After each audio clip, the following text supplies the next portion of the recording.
Hello দর্শক, আজকে আপনাদের মাঝে তুলে ধরবো মেট্রো রেলে কীভাবে র্যাপিড পাস কার্ড নিজেই করবেন ঘরে বসে।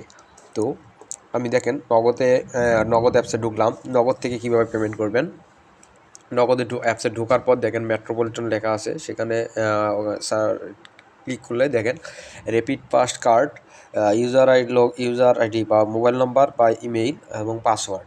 তো যেহেতু আমার লগ ইন করা নাই, সেহেতু লগ ইন করার জন্য সিং আপে ক্লিক দিতে হবে। সিং আপে ক্লিক দেওয়ার পর দেখেন উপরে ফার্স্ট নেম, নিচে সেকেন্ড নেম বা লাস্ট নেম, নিচে মোবাইল নাম্বার, ইমেইল এবং পাসওয়ার্ড। তো যেগুলো আছে এগুলো অবশ্যই আপনার এনআইডি কার্ড অনুযায়ী দিবেন, কারণ এগুলো ভেরিফাই করা হবে, যেহেতু এটি সরকারি একটি সাইট। এবং এই র্যাপিড পাসের কার্ডের যে সুযোগ সুবিধা, সেটা হচ্ছে আপনাদের 10% ভাড়া সাশ্রয় হবে।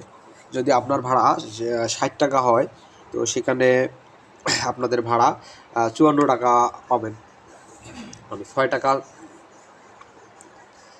কমিশন পাবেন। ঠিক আছে? তো যারা মেট্রো রেলে চলাচল করেন, আপনাদের জন্য র্যাপিড পাস কার্ড করে নেন, তাহলে ইনশাল্লাহ